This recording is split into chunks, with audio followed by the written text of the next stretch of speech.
I still remember the exact moment my world collapsed. It was a Tuesday afternoon in late September, one of those perfect autumn days in suburban Connecticut where the maple trees along our street turned the most brilliant shade of crimson, and the air carried that crisp scent of wood smoke and fallen leaves. I was 28 years old, sitting in my cramped Manhattan apartment, scrolling through my phone during my lunch break from the investment firm where I'd been grinding away for the past 5 years. That's when I saw it. A real estate listing. My childhood home. The red brick colonial at 42 Ashwood Lane with the white shutters and the wraparound porch where I'd spent every summer evening of my youth.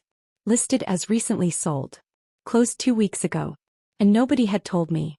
My name is Rebecca Foster and I need you to understand something about that house before I go any further. It wasn't just a building. It wasn't just an address. That house was the backbone of every single memory I had of feeling safe, of feeling loved, of feeling like I belonged somewhere in this chaotic world. The kitchen with the yellow wallpaper where my mom taught me how to make her famous apple pie every October, using apples we'd picked ourselves from the orchard just outside of town. The living room with the stone fireplace where my dad would read to me every night, his deep voice turning the words of whatever novel we were working through into something magical. The attic bedroom that became mine when I turned 13, with the dormer window that looked out over the neighborhood, where I'd sit for hours writing in my journal and dreaming about who I'd become. That house held the last Christmas morning before my little brother Daniel died in a car accident when I was 16. It held every birthday party, every scraped knee kissed better, every fight and makeup, every ordinary Tuesday that felt meaningless at the time but now seemed infinitely precious. When I called my mother that afternoon, my hands were shaking so badly I could barely hold the phone. She answered on the third ring, her voice bright and cheerful in that way that immediately set off alarm bells in my head because it was too cheerful, too forced. I asked her directly. I didn't ease into it. I said, "Mom, did you sell the house?" The silence that followed felt like it lasted for hours. I could hear her breathing, could picture her standing in whatever apartment or condo she'd moved to without telling me, probably looking out a window at a view that wasn't ours, wasn't home. When she finally spoke, her voice had changed completely. It was small. Defensive. She said they'd had to.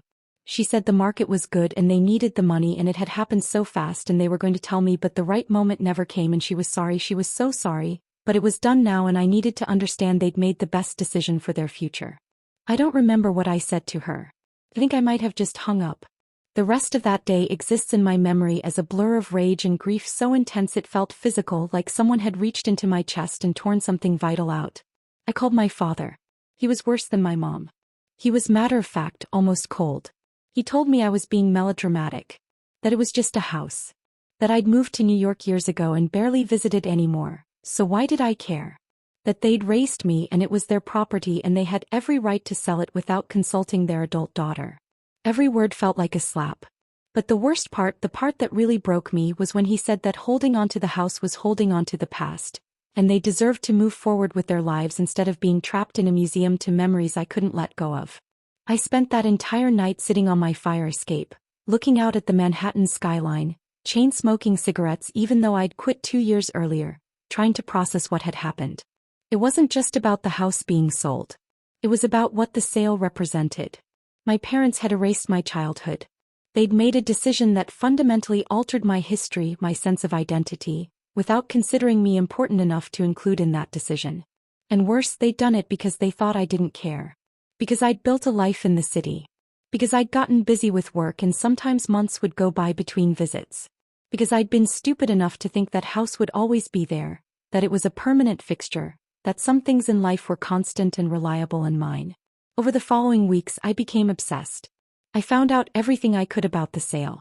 My parents had sold the house to a real estate investment company called Pinnacle Property Group for $680,000, which was actually below market value for our neighborhood. Pinnacle specialized in buying homes in desirable suburban areas, doing minimal renovations and flipping them for profit or converting them into rental properties. They were efficient. Clinical. They saw houses as commodities, as line items on a balance sheet, as things to be bought and sold and stripped of whatever made them special. The thought of strangers walking through my home, strangers who saw it as nothing more than square footage and potential ROI, made me physically ill. I would lie awake at night imagining them painting over the pencil marks on the doorframe of the kitchen pantry where my parents had measured Daniel's and my height every birthday. I imagined them ripping out the floorboards in my old bedroom, the ones that creaked in exactly the right way when you walked across them. I imagined them tearing down the treehouse my dad built in the backyard, the one where Daniel and I spent entire summers pretending we were pirates or explorers or anything other than ordinary kids in an ordinary town. My therapist, Dr. Chin, who I'd started seeing after a particularly brutal breakup the year before, told me I was displacing my grief about Daniel onto the house. She said I was holding on to the physical space because I couldn't hold on to him because he was gone and the house was the last tangible connection I had to the time when he was alive. She was probably right. But knowing why I felt something didn't make the feeling any less real. That house was where Daniel had lived. Where he'd laughed and fought with me and stolen my clothes and left his dirty dishes in the sink and done all the annoying little brother things that I'd complained about constantly but would give anything to experience again. Losing the house felt like losing him a second time. I started driving to Connecticut every weekend. I'd park across the street from 42 Ashwood Lane and just sit there watching. Pinnacle had moved fast. Within a month of purchasing the property, they had contractors swarming all over it. They tore out my mother's rose garden to put in generic landscaping. They replaced the original 1960s front door, the one with the brass knocker shaped like a lion's head that Daniel used to pretend was roaring, with a bland modern one from Home Depot. They painted the shutters from white to gray. Every change felt like a personal attack. I knew I was being irrational. I knew I looked like a stalker sitting in my car for hours watching strangers destroy my memories. But I couldn't stop. It was the only way I could maintain any connection to the place that had defined me. One Saturday in November, about 6 weeks after I'd first discovered the house was sold, something inside me shifted. I was sitting in my usual spot, watching two contractors carry my old bedroom window frame out to a dumpster, and suddenly the grief transformed into something else. Something harder. Something focused. I thought about my job at the investment firm. I thought about the fact that I'd spent 5 years learning exactly how corporate acquisitions worked, how to evaluate companies, how to identify weaknesses, how to make deals. I thought about the fact that I'd accumulated decent savings because I'd been working 80-hour weeks with nothing to spend money on except overpriced takeout and rent. And I thought about Pinnacle Property Group, this company that had casually purchased my history like it was nothing. I spent the next 3 months doing research. Real, serious, professional research. I took vacation days. I hired a private investigator. I called in favors from colleagues. I learned everything about Pinnacle Property Group. It turned out they were smaller than I'd thought. A regional operation started 8 years earlier by two guys named Marcus Webb and Trevor Harding who'd met in business school. They had a portfolio of about 200 properties across Connecticut, New York, and Massachusetts. Their business model was solid but not spectacular. They were leveraged fairly heavily, carrying significant debt to fund their property acquisitions. Their annual revenue was around $30 million, with profit margins that were decent but not impressive. More importantly, I discovered that Trevor Harding wanted out. He'd gotten divorced the year before, had 2 kids in college, and was ready to cash out his stake in the company and retire early to South Carolina. Marcus Webb wanted to buy him out but didn't have the capital. That's when I saw the opportunity. The vulnerability. The crack in the armor. I spent weeks building a pitch. I liquidated my stock portfolio, cashed out my retirement account, took on penalties and taxes that made my accountant physically wince. I called my grandmother, my mom's mother, who'd always liked me better than she liked her own daughter, and who had serious money from my grandfather's manufacturing business. I explained what I wanted to do. He thought I was insane. But she also thought it was the most interesting thing any of her grandchildren had ever proposed, and she agreed to back me if I could prove the numbers worked. I put together a 50-page business plan. I showed how Pinnacle was undervaluing their properties by focusing on quick flips instead of strategic long-term holdings. I showed how they were missing opportunities in property management. I showed how an injection of capital could expand their operations while also restructuring their debt to improve cash flow. In February, I reached out to Trevor Harding directly. I told him I was an investor interested in acquiring his stake in Pinnacle Property Group. We met at a coffee shop in Hartford. He was in his late 40s, tired-looking, the kind of guy who'd spent decades chasing the dream of being rich and had achieved comfortable instead, and now just wanted to enjoy whatever life he had left. I made my pitch.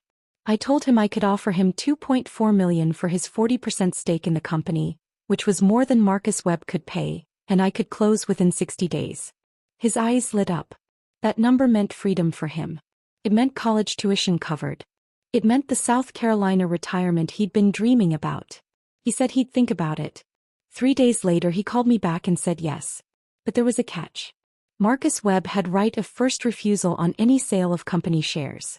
Trevor would need to present my offer to Marcus, and Marcus would have the opportunity to match it. I'd anticipated this. I'd actually been counting on it. I asked Trevor to set up a meeting with both of them. I wanted to present my vision for the company directly to Marcus, to make the case for why bringing me on board as a partner would be better than him trying to scrape together enough money to buy out Trevor himself. We met in Pinnacle's offices, a small suite in a commercial building in Stamford that was exactly as soulless as I'd imagined. Marcus Webb was younger than Trevor, maybe early 40s, sharp-eyed and ambitious in a way that Trevor no longer was. He was skeptical of me immediately. Who was I? Some 28-year-old from Manhattan who thought she could waltz in and buy her way into his company? I didn't flinch. I laid out my entire plan. The capital I could bring. The strategic vision I had for expansion. The connections I'd built in my 5 years in finance that could open doors for Pinnacle's growth. And then, very carefully, I explained that I had a personal interest in one specific property in their portfolio. The house at 42 Ashwood Lane. I told them it was my childhood home. I told them my parents had sold it without my knowledge. I told them I wanted it back, but more than that, I wanted to be part of a company that saw properties as more than just commodities, that understood the human element of real estate, the memories and lives that were contained in these buildings. Marcus stared at me for a long time. Then he laughed. Not cruelly, but with genuine surprise. He said he'd been in real estate for 15 years and nobody had ever made a pitch to him based on sentiment before. But here's the thing about Marcus Webb that I'd learned from my research. He was a good businessman, but he was also deeply pragmatic. He knew Trevor wanted out. He knew he didn't have the cash to buy Trevor's stake himself without taking on debt that would cripple the company. He knew I was offering real money and real expertise. So he made a counteroffer. He said he'd accept me buying Trevor's 40% stake, making us co-owners on one condition. I had to prove I could actually contribute to the company's success. I had to work as an active partner, not just a passive investor. I had to earn his respect. I agreed immediately. We spent the next 2 months handling the legal paperwork, the due diligence, the transfer of funds. My grandmother's money, combined with my own savings and a loan I took out against future earnings, made it possible. On April 16th, exactly 7 months after I discovered my parents had sold my childhood home, I became a 40% owner of Pinnacle Property Group. I walked into that Stamford office as a partner. And the first thing I did, the very first item on my agenda as a new owner, was to address the property at 42 Ashwood Lane. Marcus had already put the house back on the market. The renovations were complete. It looked beautiful in the listing photos, in that generic, staged, could be anywhere in America way that made me want to scream. The asking price was $895,000. We'd make a profit of over $200,000 after renovation costs. It was a successful flip by every business metric. I told Marcus I wanted to take the house off the market. He asked why. I told him I was buying it. Personally. Not as a company asset but as my own property. I would pay the company the asking price. Fair market value. No special treatment. I wanted to do this right. He studied me for a moment and then he said something I hadn't expected. He said his parents had lost their house in the 2008 financial crisis. He'd been in college. They'd called him crying, explaining they couldn't make the mortgage payments, that the bank was foreclosing. He said he'd never forgotten the look on his mother's face when they'd driven away from that house for the last time, the way she turned around in the passenger seat to watch it disappear. He said he'd gotten into real estate partly because he'd wanted to understand the system that had taken his family's home, to master it so it could never hurt him the same way. He said he understood why this mattered to me. He said the house was mine. We'd work out the paperwork. Buying back my childhood home cost me almost every penny I had left after the Pinnacle acquisition. I was leveraged to the absolute limit.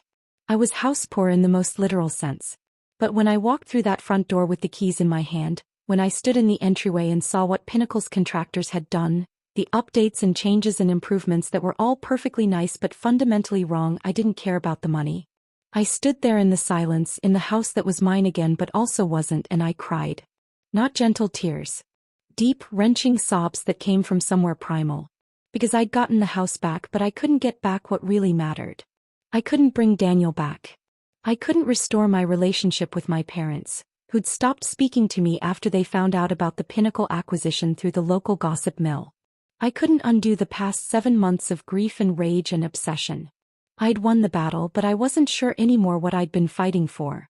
Over the following year, I threw myself into 2 parallel projects, restoring the house and growing Pinnacle Property Group. The house restoration became my therapy.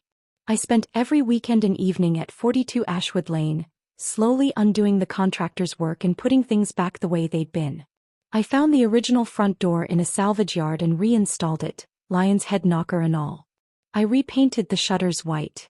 I recreated my mother's rose garden from memory and old photos, ordering the same varieties she'd planted.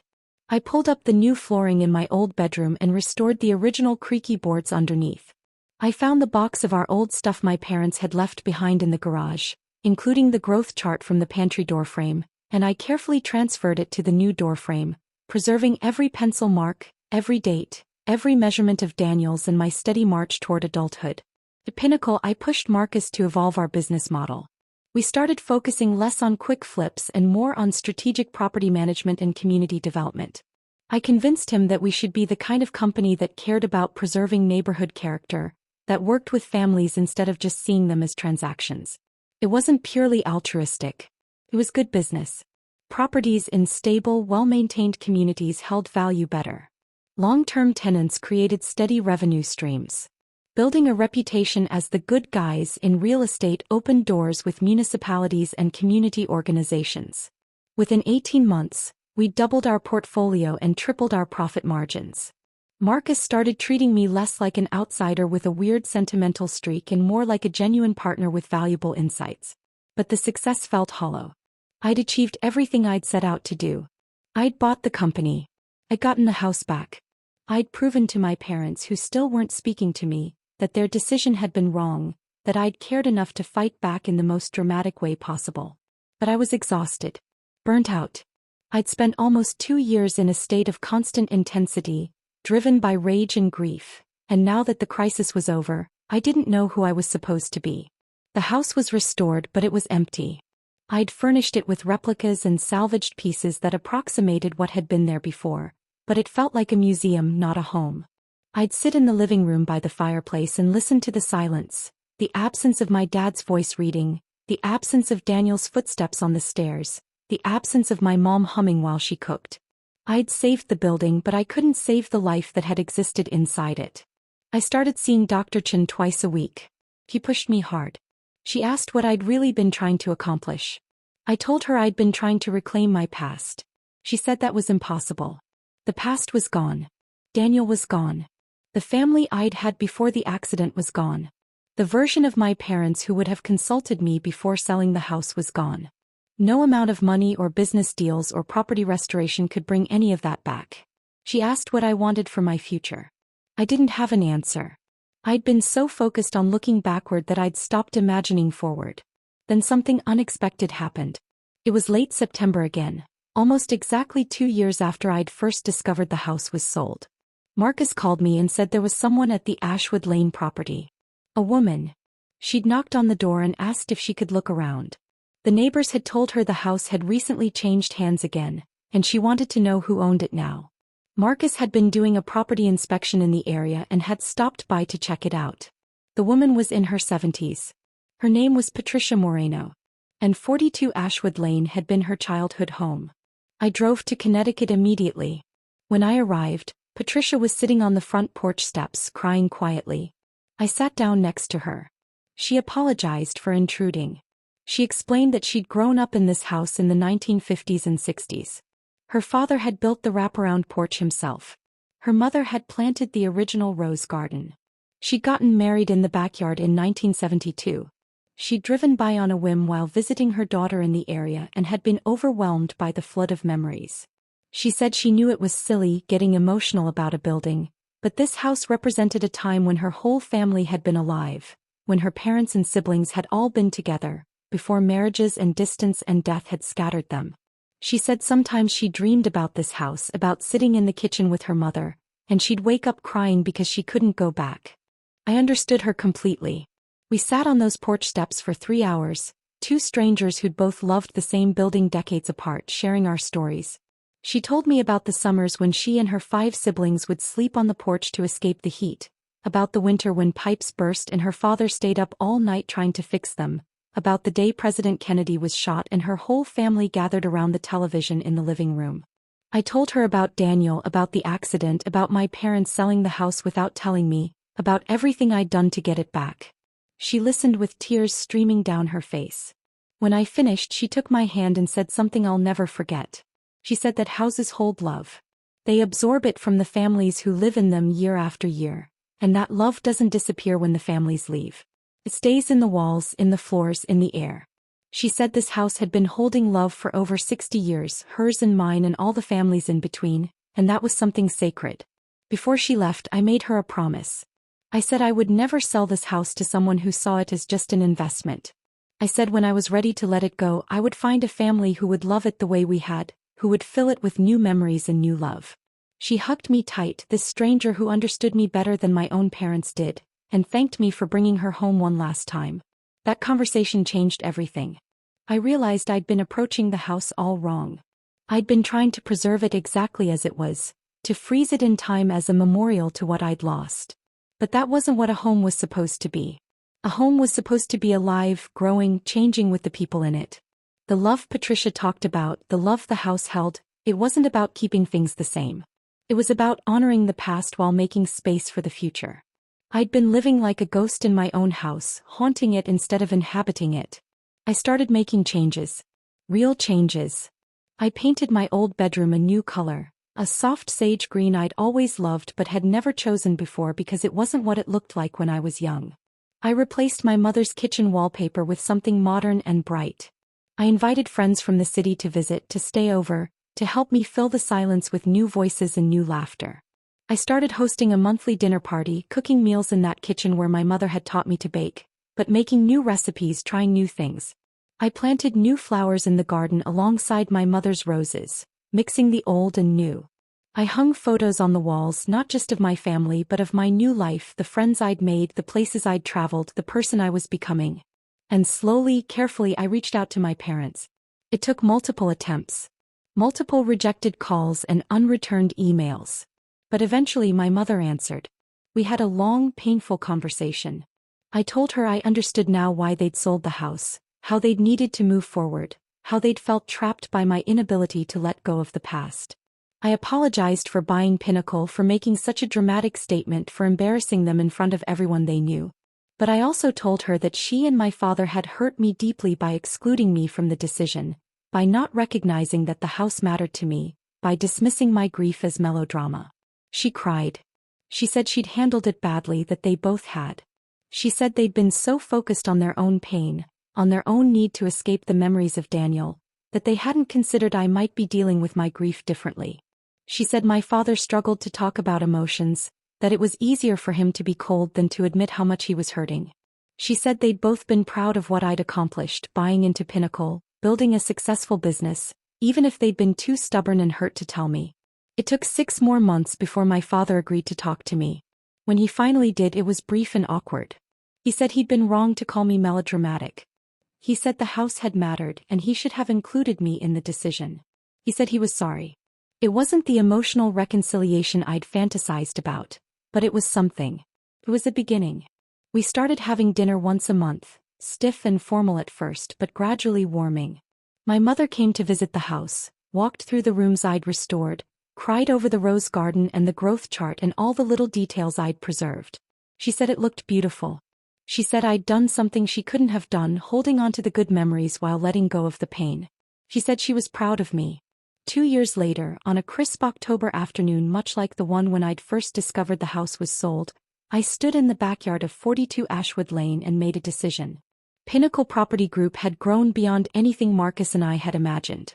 We now had over 600 properties across 5 states. We'd built a reputation as a company that cared about communities, about families, about doing real estate ethically and thoughtfully. We'd been profitable every quarter for 3 years straight. And I was tired. The constant travel between Manhattan and Connecticut. The dual life I was living. The weight of maintaining this house that I loved but wasn't quite ready to fully live in. I called Marcus and told him I wanted to sell my stake in the company. Not because I wasn't committed, but because I'd accomplished what I'd needed to accomplish. I'd proven to myself that I could fight for something I cared about. I'd learned that sometimes the things we're fighting for are symbols of deeper losses we need to grieve. I'd learned that holding on too tightly to the past prevents us from building a future. Marcus understood. He bought out my 40% stake for $7.2 million. The return on my initial investment was astronomical, the kind of success story you hear about in business school. But the real return wasn't financial. It was the clarity I'd gained about myself, about what mattered, about how to honor the past without being imprisoned by it. I used part of the money to set up a trust for property preservation, funding families who wanted to buy back homes that had been lost to foreclosure or forced sales. I donated to organizations that helped people maintain ownership of their homes during financial hardship. I wanted to help others avoid the kind of loss I'd experienced, or at least make it easier to fight back if they chose to. And the house. I decided to keep it. Not as a museum. Not as a perfect recreation of the past. But as my home. My real home. I left my cramped Manhattan apartment and moved back to Connecticut full-time. I got a job as a real estate consultant, working remotely, advising families and small businesses on property investments. I started dating again, letting people into my life and my space. I adopted a dog, a golden retriever named Cooper, who tracked mud across the floors I'd so carefully restored, and I laughed instead of crying because that's what life was supposed to look like. Messy and imperfect and alive. My parents started visiting regularly. We'd have dinner in that kitchen, and sometimes my mother would make her apple pie and teach me again the way she had when I was young, but now we'd talk about new things, about her life and mine, about the present instead of just the past. On what would have been Daniel's 32nd birthday, I planted a tree in the backyard. A maple like the ones that lined our street. My parents came over and we stood together in the yard where Daniel used to play, and we remembered him without the crushing grief that had defined us for so long. We told funny stories about him, about his terrible jokes and his obsession with dinosaurs and the way he used to steal cookies from the jar my mother kept on the counter. We cried, but we also laughed. And I realized that this was what healing looked like. Not forgetting. Not moving on as if the past didn't matter. But integrating the loss into your life in a way that let you keep living, keep growing, keep loving. I still think about that Tuesday afternoon when I first saw the listing. How it felt like the end of the world. How I'd been so certain that losing the house meant losing everything that defined me. I was wrong. The house was important. The memories it held were precious. But what I've learned, what took me 4 years and millions of dollars and one very dramatic business acquisition to understand, is that home isn't just a place. It's not the walls or the floorboards or the rose garden or even the pencil marks measuring a little boy who will never grow any taller. Home is what you carry inside you. The love you received. The people who shaped you. The moments that made you who you are. Those things don't disappear when a house is sold.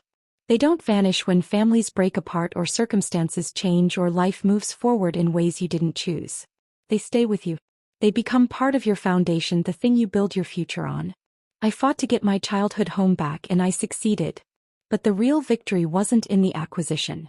It was in learning that I was strong enough to fight for what mattered to me. It was in discovering that I could honor my past without being controlled by it. It was in understanding that the best way to love the people and places we've lost is to live fully, to create new memories, to fill our homes and our lives with as much love as the ones we're grieving. My parents sold my childhood home without telling me. It felt like a betrayal, like theft, like the ultimate dismissal of everything I valued. But now, sitting on the porch of 42 Ashwood Lane with Cooper at my feet and the autumn leaves falling around me, I can see that their decision gave me something unexpected.